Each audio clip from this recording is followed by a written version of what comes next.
micrófonos de Huancavelica 830 AM, señor ingeniero Javier Herbas. ¿Cómo está usted? Bienvenido. ¿Cómo le va? ¿Ya está más descansado? ¿Ya ha dormido más? Como se dice, se ha restituido físicamente? Ingeniero, bienvenido. Muy buenos días, estimado Clever, estimado Jorge, encantado de participar en este diálogo y ya dedicándole un poco más de tiempo a la familia para que le quiten la tarjeta amarilla y pueda uno estar tranquilo. No me diga que usted es mandarina, pues. Cuidado, ingeniero, cuidado. Clever, todos tenemos quien manda en casa. Afuera trata de mandar uno, en casa ya uno tiene que asumir las reglas. Exactamente, esa es mi política. Yo aquí no mando, en mi casa no mando. De la Oiga, puerta para afuera usted mando sabe, yo. usted sabe, Clever, que los hombres que cometen un error y piden perdón somos los hombres sabios. Los hombres que cometen un error y no piden perdón son los hombres tontos. Pero aquel hombre que no ha cometido ningún error y no tiene razón por pedir perdón, pero tiene que pedir perdón, es el hombre casado. Exactamente, bueno. Vea, está escuchando Jorge Alberto, ya sabe usted que es joven, ¿ah? Cuidado ahí, manéjese ahí con eso, esa, esas experiencias. Bueno, en la consulta, ¿no? Ingeniero Herbas, ya estamos a pocos días de las elecciones, de la segunda vuelta. Es una gran campaña, usted tuvo un gran resultado y obviamente dejó un futuro lleno de expectativas en materia electoral. Hay que ver qué pasa después de 4 años, indudablemente.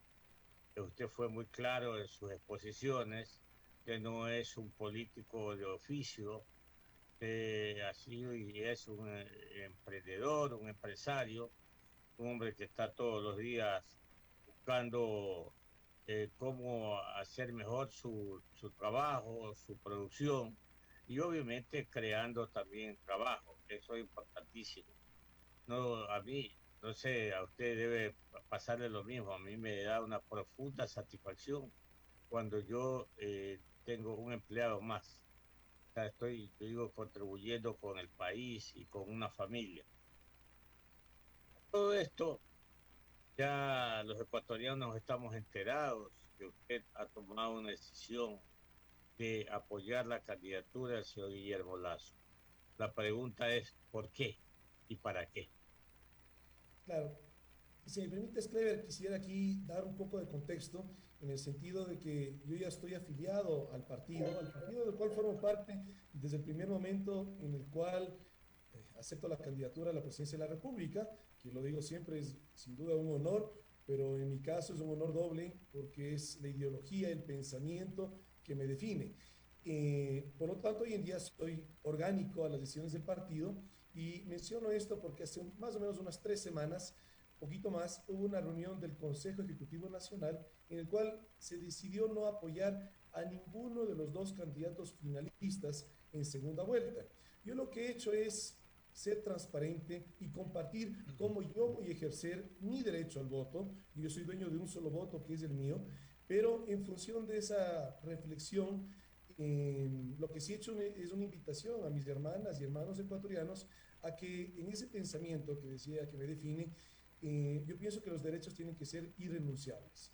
Y el voto es un derecho que tenemos los ciudadanos que vivimos en democracia. Por lo tanto, votar nulo o votar blanco es prácticamente mi manera personal de verlo, renunciar a un derecho.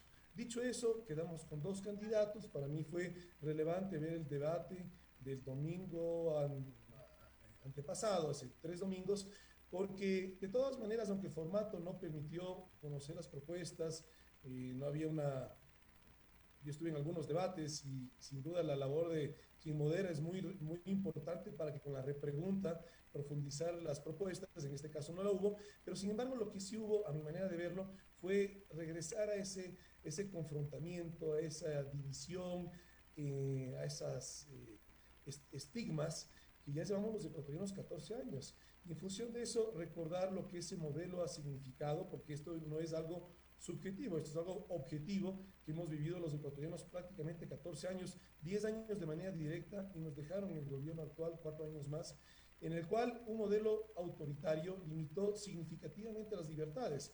las libertades de comunicación, de expresión, lo habrán sentido ustedes, las libertades ciudadanas, también que los jóvenes no podían estudiar lo que deseaban, sino que ese modelo gestionado por ellos les definía qué es lo que deben estudiar y además de coartar libertades, también hasta el día de hoy se siguen destapando eventos en los cuales es evidente el mal uso y manejo de los fondos públicos y siendo estos dos reflexiones graves, la que más me llega es cómo nos han dividido como ecuatorianos. En función de eso, un candidato representa eso, más allá de que sea un candidato joven y demás, pero no, el problema no es el candidato, el problema es lo que él representa.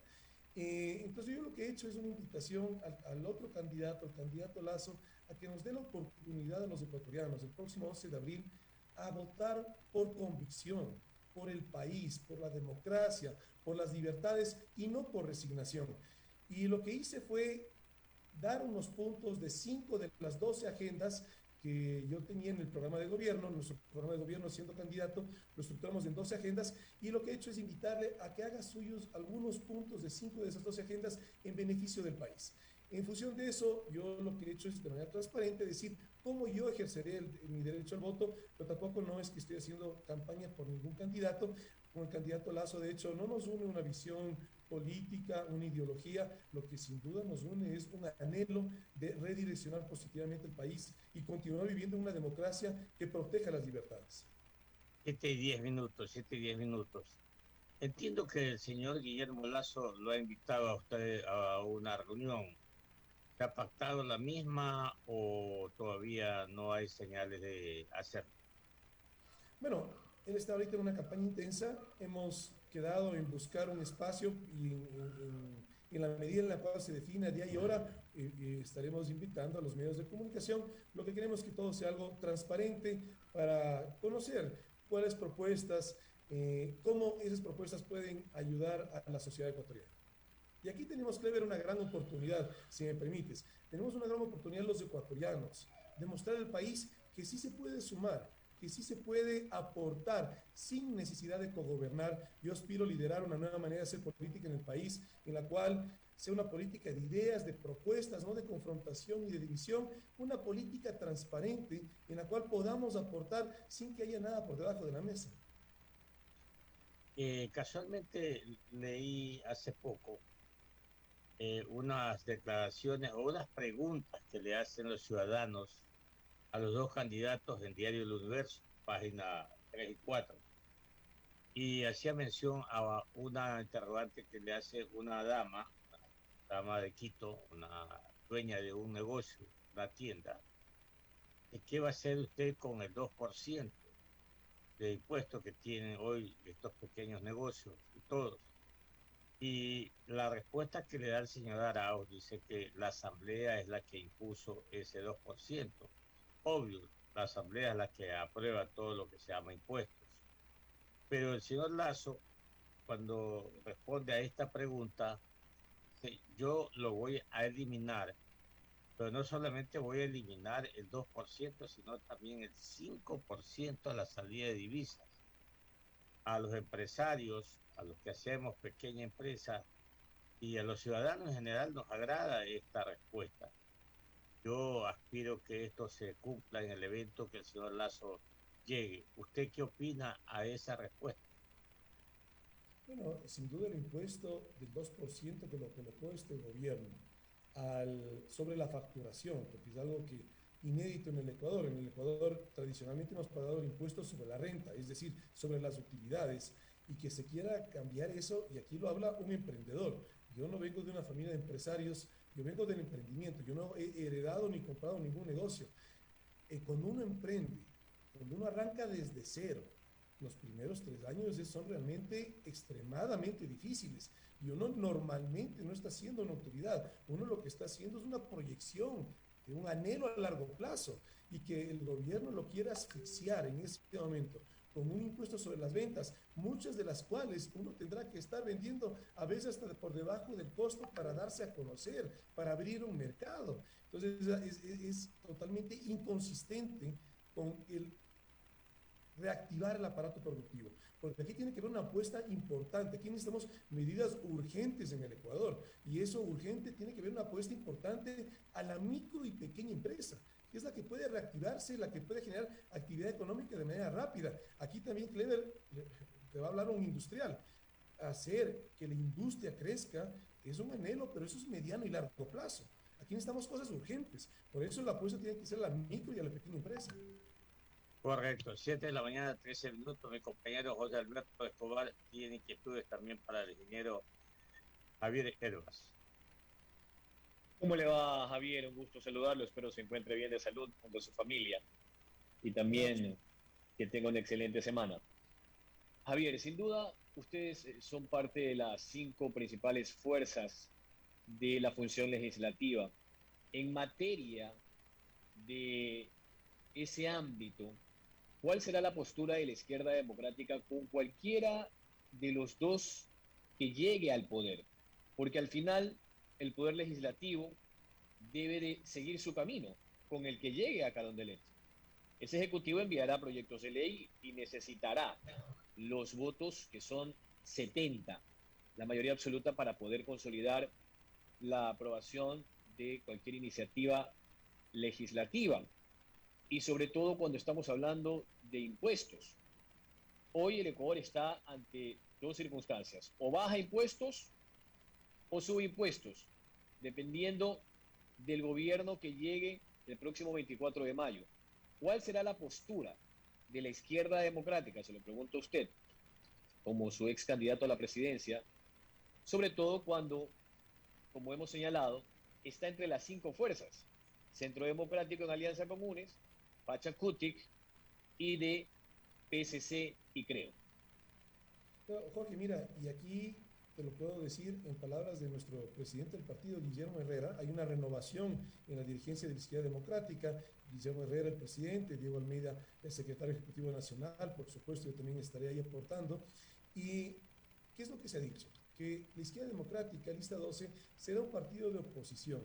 Oposición entendida como nosotros la vemos en democracia, una oposición que aporte al país. ¿Por qué digo esto? Porque a través de los 18 asambleístas que tenemos en la próxima Asamblea Nacional, le daremos gobernabilidad al próximo gobierno. Es decir, cualquier proyecto de ley que venga del Ejecutivo, que sea a favor de los ciudadanos, de las familias ecuatorianas, por supuesto apoyarlo. Y cualquier proyecto de ley que venga del Ejecutivo o cualquier otra tienda política, que veamos que genera un riesgo para el desarrollo, para el beneficio de los ecuatorianos, evidentemente vetarlo, pero también generar fiscalización. Desde que tenemos la nueva constitución y se armó la asamblea, mira, no viene para mi mente ningún evento real de fiscalización que haya hecho la Asamblea Nacional. Entonces, en función de eso, generar una oposición, yo lo decía en campaña y lo seguimos pensando igual. Nosotros pensamos que en los extremos no vamos a encontrar la solución a nuestros problemas, ni en el extremo de la izquierda ni en el extremo de la derecha. Nuestro pensamiento es un pensamiento de centro, izquierda. En función de eso, aportar al país. Como lo dije en un momento a Clever, tenemos una gran oportunidad de mostrarle al Ecuador que sí se puede sumar y aportar sin necesidad de cogobernar, y siendo una oposición para beneficio de la democracia y del Ecuador. ¿Y ustedes creen que aquello sería posible con Lazo o con Arauz? Porque eso al final se decide el próximo domingo 11 de abril. En cualquiera de los dos escenarios seremos un partido de oposición, generando propuestas, generando ideas que beneficien a los ciudadanos ecuatorianos. Para la parte específica, Javier, ustedes han hablado de fiscalización. ¿Creen que la actual estructura sobre la cual se define la designación de autoridades con el Consejo de Participación Ciudadana, hubo una iniciativa desde la población para hacer cambios en torno al Consejo de Participación Ciudadana? El objetivo era eliminarlo porque se consideraba que no había cumplido sus objetivos, ni cuando se designaba a sus integrantes a través de un concurso de oposición y méritos, ni luego a través de las urnas tras la consulta del 2018 propuesta por Lenin Moreno. Finalmente no se logró esa consigna y no se tocó al Consejo de Participación Ciudadana. Continuará en plena vigencia como parte del quinto poder, que es la función de transparencia y control social. ¿Cuál es el criterio de la izquierda democrática en torno a esa circunstancia que finalmente no cumplió su objetivo? La iniciativa ciudadana se quedó truncada en el legislativo. Mira, todo lo que sea transparencia estaremos a favor. Somos un partido democrático, pero yo sí te puedo emitir mi criterio personal. El Consejo de Participación Ciudadana y Control Social de Participación Ciudadana, mira, no tiene nada. Siempre ha estado ligado a cómo el Ejecutivo ha ido directa o indirectamente colocando a las autoridades. En la última constitución se definieron 5 poderes del Estado, como tú bien lo mencionas. Pasamos de ser solamente ejecutivo, legislativo y judicial a sumarle un poder electoral, a sumarle el Consejo de Participación Ciudadana y Control Social, pero si bien el nombre y la iniciativa era interesante, en la práctica lo que hemos visto es como el Ejecutivo, en el anterior gobierno lo pudimos ver muy claramente, se utilizó esa instancia para cooptar las diferentes instancias de control. Entonces, de ciudadano no tenía nada y lamentablemente ha generado mucho daño a la institucionalidad del Estado, que es lo que tenemos que recuperar, la confianza de los ciudadanos ecuatorianos a la institucionalidad. Y eso lo hemos perdido estos últimos años y el anhelo, sin duda la responsabilidad, es poder recuperar esa confianza y ojalá ver qué se puede hacer desde la Asamblea Nacional. En mi criterio personal, no ha aportado en beneficio de los ciudadanos ecuatorianos, todo lo contrario, ha politizado más las instancias de control. Para concluir, Javier, ¿y cuál sería la alternativa si es que la tuvieran en carpeta hoy? Mira, yo he conversado con muchas personas constitucionalistas, muy conocedores, y créeme que suena muy sensato el pensar que podamos en algunos aspectos regresar a la constitución anterior. Por ejemplo, esto de los 5 poderes, yo no creo que ha beneficiado a los ciudadanos ecuatorianos mucho más si es que estamos hablando del Consejo de Participación Ciudadana. Pero estas son decisiones que las tiene que llevar el país entero. Sin duda, aterra pensar en una asamblea constituyente. Nosotros, de hecho, hemos marcado una línea roja en términos de pensar poder tener una asamblea constituyente que aparentemente es el interés de uno de los candidatos a la presidencia de la República. Pero en fin, esto ya son temas que se tienen que definir con todo el Ecuador, con todo el país. Javier Herbas, ex candidato a la presidencia por la izquierda democrática, está en Contrapunto aquí en Huancavelica. Esta es la mañana, 21 minutos. La consulta al emprendedor, al hombre de pequeña, de mediana empresa, al que busca los nuevos nichos de ventas en el exterior, le consulto, ¿cuánto tiempo le va a dedicar a la política diariamente? Porque aquí en política hay que hacer muchísimo, muchísimo, en el ámbito legislativo con mayor razón, porque hay eh, en el Estado, algunos estamentos del Estado son obsoletos, totalmente obsoletos, y para ello se necesita renovarlos, y para renovarlos hay que tener una asamblea preparada para ello. ¿Qué va a hacer Javier Herbas en materia de política y para llegar en 4 años y a lo mejor pues optar nuevamente por una candidatura? Bueno, Clever, no tengo una bola de cristal para ver qué vaya a pasar en 4 años. Lo que sí te puedo asegurar que sí tengo control es que yo he dado un paso de no retorno en la política ecuatoriana y eso sí tengo el control de estar trabajando permanentemente por el país.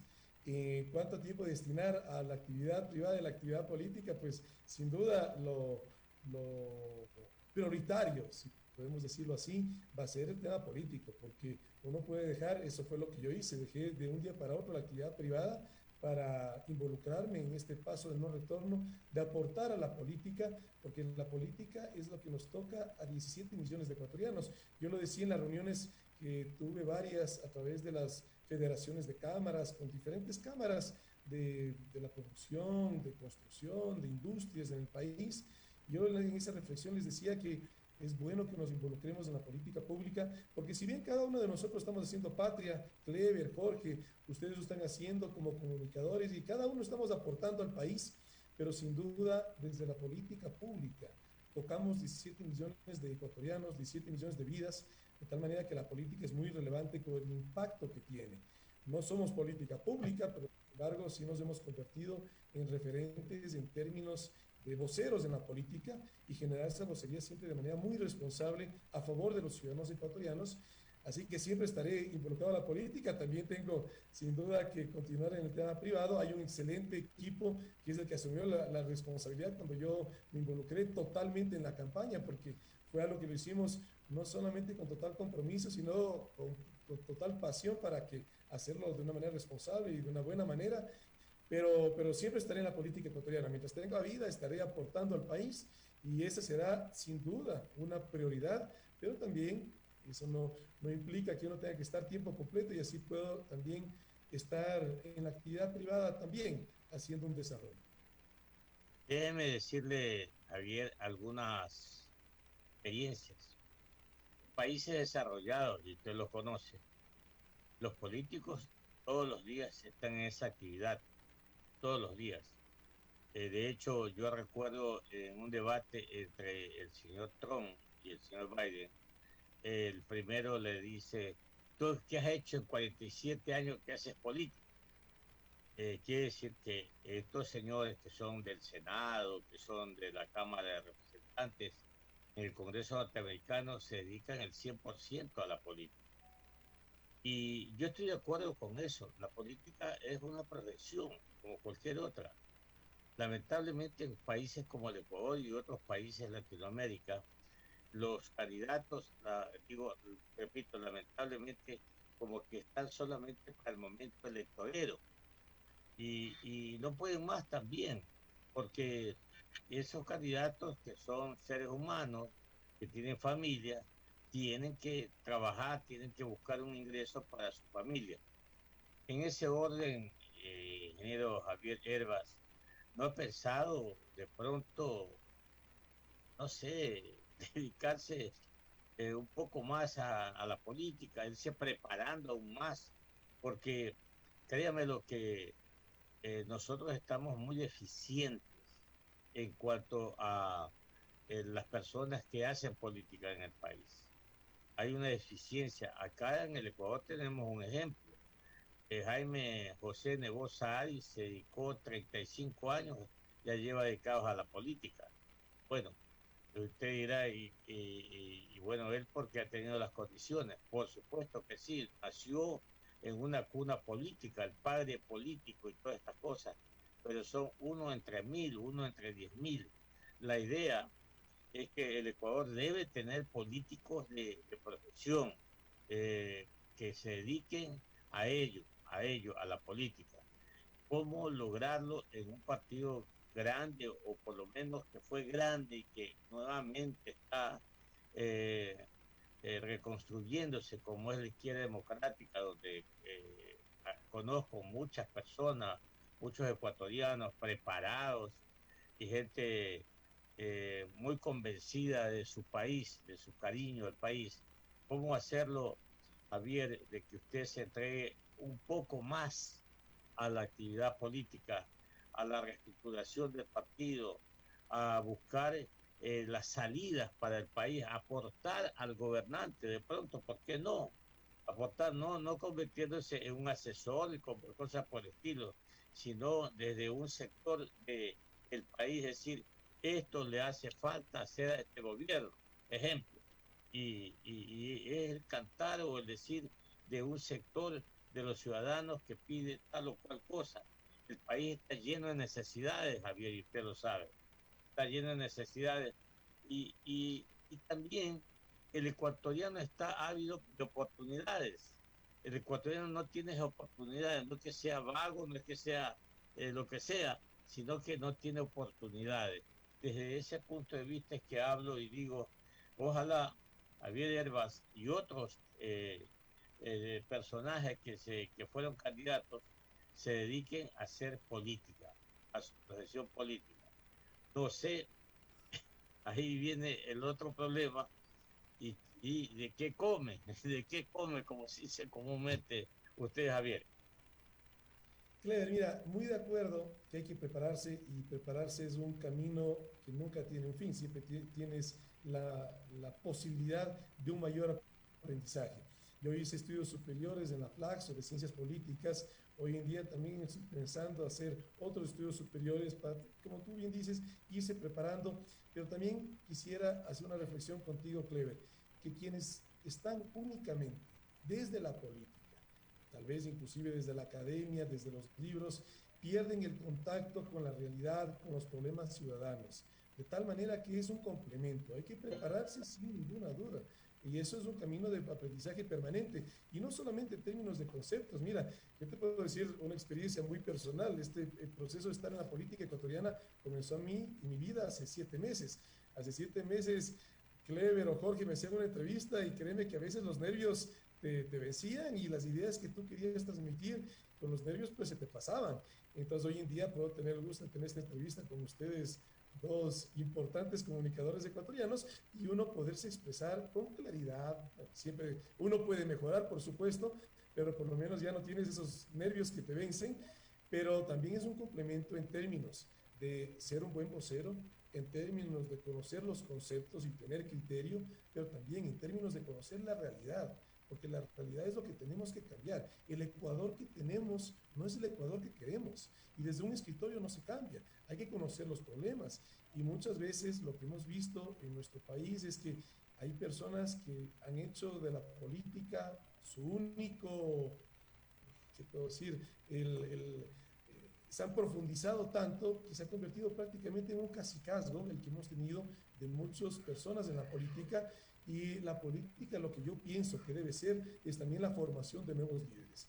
De tal manera que quienes tenemos la oportunidad en este momento de ser voceros, tenemos que también preocuparnos de preparar a nuevos líderes, que darles criterio, darles experiencia y también contacto con la realidad, para que ese conjunto de cosas sean las que beneficien la sociedad ecuatoriana, no solamente una, no solamente el estar en el ámbito político, sino también el complementar estos ámbitos para que con ese anhelo de mejorar el país también tengamos criterio, también tengamos experiencia y también tengamos la manera de hacerlo a través de una buena vocería.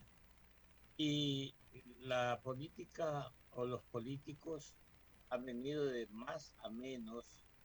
Por ejemplo, la asamblea. Yo al menos nunca me imaginé, nunca pensé que un legislador iba a estar involucrado en estos actos de corrupción, por ejemplo, nunca en mi vida, porque yo vi grandes legisladores, eminentes, ¿no? Gente de la SUAY, gente de Cachi, gente de Guaya, gente de Pichincha, gente de todo el Ecuador, los grandes legisladores, grandes congresistas. Eh, Eso también hay que tomarlo en cuenta, Javier, cómo nosotros reestructuramos, cómo volvemos a cambiarle el chip a los ecuatorianos, que la política es un servicio, no es ir a lograr beneficios personales ni cosas por el estilo, Javier. Sin duda, y eso también a través de las personas que proponemos. Mira, aquí estamos a puertas de 2 años de las próximas elecciones seccionales, y buscaremos las mejores mujeres, los mejores hombres, para que sean opción de los ecuatorianos. Y así, tú mencionas el caso de la Asamblea Nacional, pero también es el caso de las diferentes instancias de elección popular, de los diferentes gobiernos seccionales, que lamentablemente lo que hemos podido ver los ciudadanos del país es cómo esa función de servicio que tiene que ser la política se ha convertido en un espacio de egos, de captar poder, de hasta enriquecimiento, y con eso tenemos que evitar un incendio social en nuestro país. Te digo esto porque a veces me preguntaban: ¿y usted por qué quiere ser presidente? Porque quiero evitar un incendio social en el país que adoro, que es el Ecuador. Y a eso nos está conduciendo esta manera, si tú quieres, tradicional de estos últimos años, de ver cómo personas que se les dio la autoridad, que se les dio el poder, lo han utilizado para enriquecimiento, para sus egos personales, y tenemos hambre en el país, tenemos graves problemas, tenemos familias que no tienen que comer el día de mañana. Y cuando uno ve esos contrastes, por un lado eventos de corrupción y por otro lado familias que la tienen muy mal, porque en este momento yo no creo que haya nadie que la tenga bien en el Ecuador. Los problemas son los mismos para todo el país, lo que cambia es la magnitud. esos mismos problemas. Hay familias que no tienen que comer y hay familias que, bueno, sin duda no la estamos pasando bien, pero por lo menos tampoco no tan mal como otras familias. Entonces, eso es lo que tenemos que evitar, un incendio social. Y ya vimos lo que pasó en octubre del 2019, como los ánimos se pueden encender fácilmente en la medida en la cual falta liderazgo, falta decisión que vaya a atender los graves problemas sociales que tenemos. Somos un país con mucha inequidad y eso es lo que tenemos que ir todos aportando, pero fundamentalmente desde la política pública, generar directrices para que el próximo gobierno sin duda atienda esto de una manera real hacia los ciudadanos y no de una manera clientelar que lo que buscan es perpetuarse en el poder a través del favor de que endiosamos a los políticos porque pensamos que tenemos que agradecerles, cuando esa es la obligación, es la función de ser de un político, que con la política pública genere bienestar a los ciudadanos. Tanto se habla del estado de bienestar, pero lamentablemente se convierte en una coyuntura electoral de buscar seguirse reeligiendo. Eso tenemos que cambiar en el país. 7:34, ¿tiene usted algo más, Juanito, para despedir entonces al señor ingeniero Herbas? No, solo, bueno, comentarle que mucha gente tiene una expectativa gigantesca en torno al nuevo ejercicio del poder, tanto en la presidencia como en la asamblea. Hay mucha preocupación en torno al tema económico y esperamos pues que las nuevas fuerzas políticas del Parlamento estén a la altura en función de las votaciones. Javier, ha sido un placer, ¿no? Muchas gracias. Sin duda, Sí. esperamos todo eso, la gran mayoría de ecuatorianos. Jorge, Clever, muy buenos días, un gusto. Abrazo para usted, Igualmente, buen día. para la familia, que le vaya muy bien. Igualmente, muchas gracias. Gracias. Son las 7:35 en Ecuador Continental. Vámonos a la pausa y volvemos, Ojito Escobar, volvemos. No hay cadena, no hay cadena. A última hora, ese es el Ecuador. Yo digo, ese es el Ecuador, ese es el Ecuador. Volvemos después de la pausa. Se inicia nuestro espacio promocional y publicitario. Voto por mi tranquilidad, porque sin salir de casa mi voto puede ser lo mejor para el país. Voto por mi dignidad, porque mi voto puede generar un país más inclusivo. En estas elecciones, el CNE garantiza un voto inclusivo para que todos los ecuatorianos accedan a votar. Este 8 de abril, las personas privadas de la libertad sin sentencia condenatoria y ejecutoriada ejercerán su derecho al voto. También las personas inscritas en el programa Voto en Casa lo harán el 9 de abril, cuando las juntas receptoras del voto los visiten en sus hogares. CNE, Ecuador, unido en democracia. La Prefectura del Guayas informa que debido a los trabajos de rehabilitación de las vías Los Monos, El Triunfo 10 de agosto y el anillo vial en Milagro, pedimos a la ciudadanía tomar vías alternas. Guayas renace con obras. Autorización número 2433.